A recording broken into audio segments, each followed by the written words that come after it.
Hey, this is John. I just wanted to talk a little bit about the Constitution and just let you know why it's so important. Why is the Constitution important?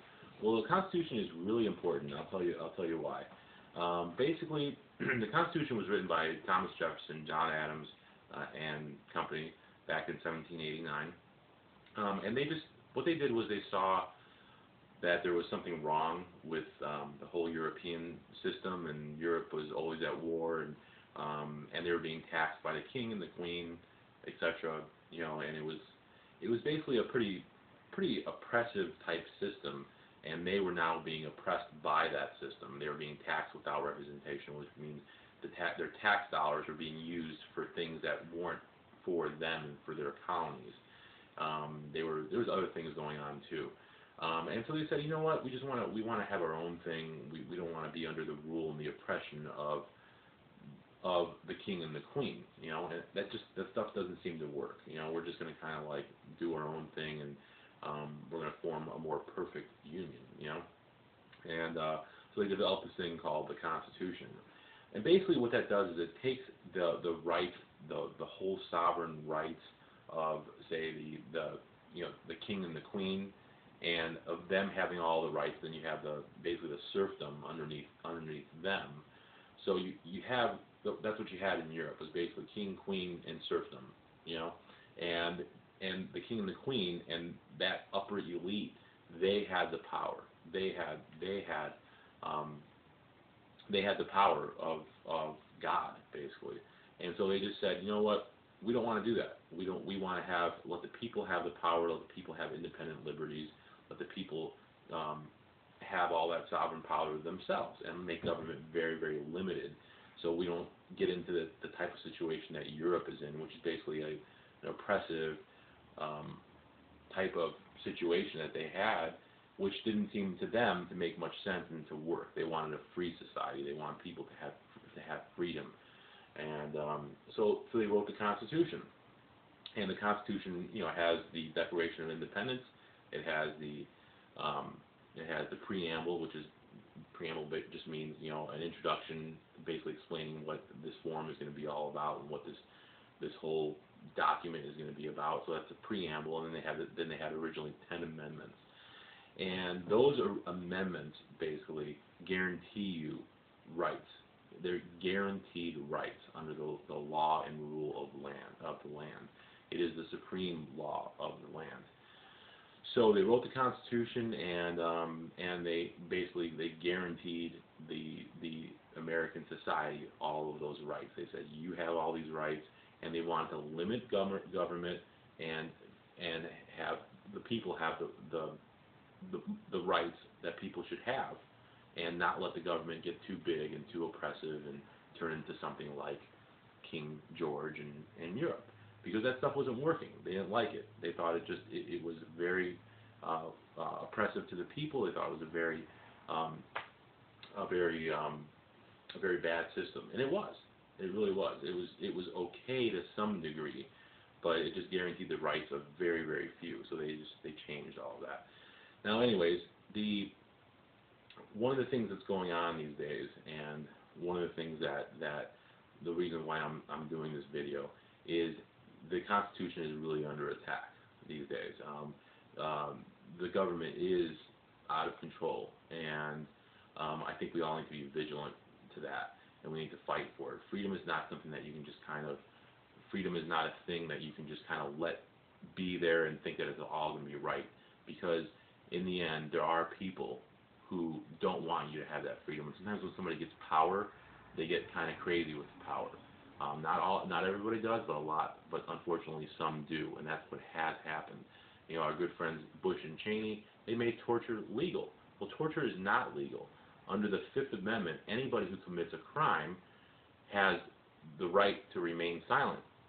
They have the right to have a trial, to have a jury, and to be convicted of something. They also have the right to not say anything. Now, what does torture do? Torture is forcing somebody to say something. If they don't say anything, they're going to continue to be tortured if they don't incriminate themselves. The Fifth Amendment guarantees that right, but what does torture do? It takes away that right. So if you commit a crime in the United States, you have that right. That's the Fifth Amendment. and it's a complete violation of the Fifth Amendment. It's completely against the law. First Amendment, right? There's the right to the freedom of the press, freedom of speech, freedom of religion. Those are a lot of the things that are allowed in the First Amendment. Now, freedom of speech is always under attack. It seems like you can't say anything, that's not controversial anymore. So, say something against the president, oh wow, you're a racist, you're this or you're that. We got to fight for these things. We got to keep these things. Second Amendment, the right to bear arms. You have that right. Why is the government? Are the people? If you don't have that right, there's a reason why that's there. Every amendment, there's a reason it's put there. It's to guarantee the right and the freedom of the people, and to not let government get too big and eventually get too oppressive, which it will build up and build up and build up, and it'll become a monster, which it has today. The whole terrorism thing and this and that, and be scared and we'll protect you. Well, no, don't be scared. That's the whole reason for that is to take away your liberties, to take away your rights, to keep you scared so that they can take away your rights and get rid of the Constitution. So because if you don't get illegal search and seizures, Amendment 4. So that's the Fourth Amendment. Without just cause, without an attorney going and saying, or not an attorney, but somebody of the law going to a judge and saying, hey, you know what, 4 people saw him stealing the money, we need to go have a warrant to go search his house because we have proper evidence that he did this, right? Then he gets a warrant and he goes and he has a right to search your house with ample evidence that you did something. Now, illegal search and seizures, the TSA Travel Service Authority say at the airport, searching you for no reason. You haven't done anything. There's no reason to suspect you of anything, but yet they're searching you. They're searching your person. You're presumed guilty before you're presumed innocent. That's a violation of the Fourth Amendment. My whole point here is that we're letting it slip, and we need to be more vigilant. And remember when you were a kid, when you weren't given rights and you were watched over by your parents, you didn't like that, did you? Nobody likes it.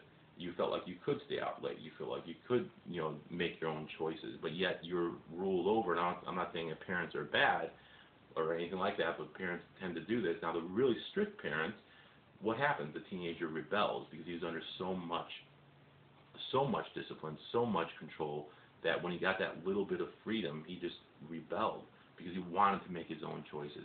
You want to make your own choices. I want to make my own choices.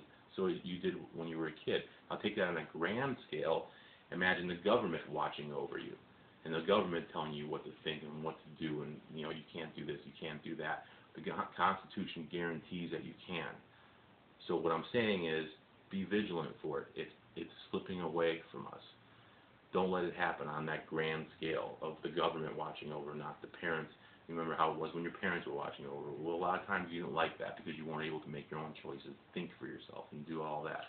Well, on that grand scale of the government, if we let the Constitution go away, that's what's going to happen, and you're not going to like it, and that's when rebellions happen. I'm not advocating rebellions or anything like that because it doesn't work for the most part. You better have a solution in place before you rebel. That's better than the one before.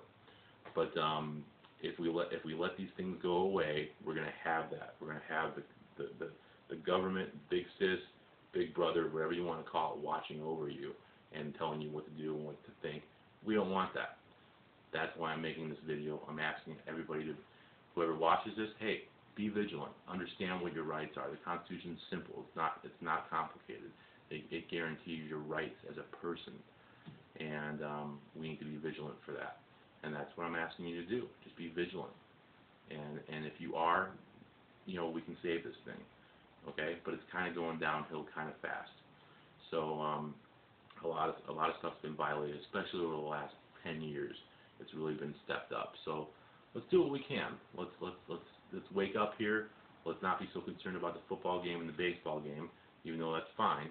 But you know what? There are a lot of important things happening. A lot of our rights being taken away. Going from the internet to your freedom to assemble. People getting beat up at rallies by the police for no reason whatsoever. They're assembling. They have the right to assemble, but yet they get the crap beat out of them. So the whole Wall Street thing and all that. Well, you know what? Maybe some people were causing trouble, but I've seen some videos of people who were not causing trouble, who were beat up and arrested. That's not cool. Even one person getting violated like that. is not right, and we need to make sure that this police state type thing doesn't happen, and it's up to you and up to me to make sure that doesn't happen. That's all I have to say. Talk to you later. Thanks.